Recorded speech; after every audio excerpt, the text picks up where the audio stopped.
So you're at the electronics store, right? And the salesperson is just throwing random letters at you. And you're nodding along, secretly hoping you're not getting completely ripped off on that new laptop. We've all been there. Welcome to This Explainer. Today, we're going to crack the code on everyday tech jargon. We rely on all this tech, but honestly, it's often hidden behind a giant, impenetrable wall of acronyms. So we're going to translate that alphabet soup into plain English. That way, you can confidently read a spec sheet, troubleshoot your gear, and actually know what's powering your digital life.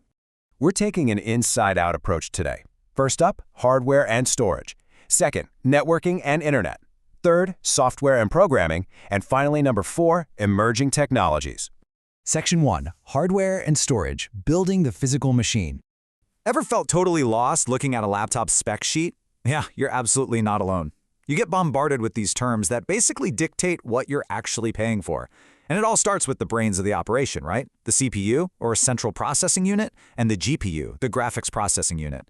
Think of the CPU as the head chef in a super busy kitchen. It's organizing all the incoming orders, delegating the tasks. The GPU, on the other hand, that's your highly specialized pastry chef. It is completely dedicated to one incredibly complex job, rendering all those beautiful graphics and high-def videos you actually see on your screen. Now, when it comes to memory, it is so easy to get your wires crossed. But here's a great way to look at it. Think of RAM, or random access memory, like your computer's whiteboard. It's this active, short-term workspace that wipes totally clean the second you power down. ROM, on the other hand, read-only memory, well, that's carved in stone. It holds the permanent, absolutely unchangeable instructions your computer literally needs just to wake up. You can easily erase a whiteboard, but, you can't exactly rewrite a stone tablet. Okay, so for actually storing your files, the physical difference between an HDD, a hard disk drive, and an SSD, a solid-state drive, is a huge deal. A real game changer. An SSD literally has 0 moving parts. And that is exactly why it can boot up your system like 10 times faster than one of those older spinning mechanical HDDs. And to see those files once they instantly load, your screen uses either LCD, liquid crystal display, or LED, light-emitting diode, that just describes the specific tech that's physically illuminating your display to give you those brilliant colors. To round out the physical stuff, we've got USB, the Universal Serial Bus.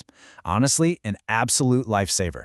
It finally ended that dark era in the 90s where you needed 10 different, totally chaotic cables just to plug in a mouse or a printer. And working completely silently behind all this hardware, that's your BIOS, the basic input-output system.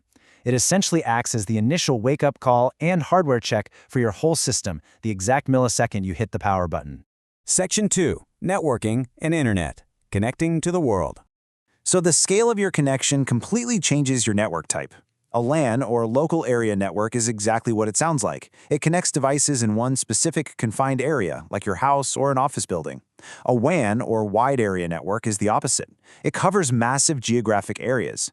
It's essentially the backbone of the internet itself. Knowing this kind of helps you realize why a sudden lag on your local LAN usually just takes a quick router reboot, right? But an outage in a WAN? Yeah, you're just waiting on your provider to fix the citywide grid.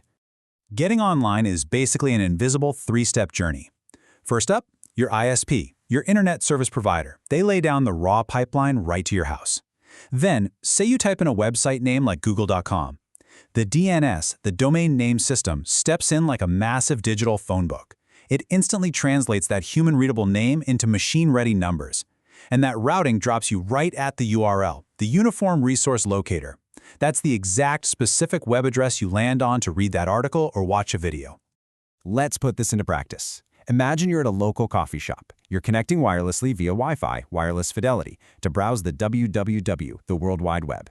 Now, the cafe's router gives your laptop a temporary ID tag, which is your IP or Internet Protocol address. But listen, public Wi-Fi is basically an open room where anyone can eavesdrop, right? So you boot up a VPN, a virtual private network. That instantly throws your data into a secure, encrypted tunnel, keeping your browsing completely private from anyone else sipping a latte nearby. Section 3. Software and Programming. The Invisible Logic. Absolutely everything you do on a computer starts with the OS, the operating system. It manages all that underlying hardware we just talked about. But thankfully, we don't have to interact with it in ones and zeros, right? We use a GUI, a graphical user interface. If you ever messed around with MS-DOS back in the 80s, you know the absolute pain of typing raw command codes just to open a single folder. The GUI gave us those friendly, clickable visual icons that we completely take for granted today.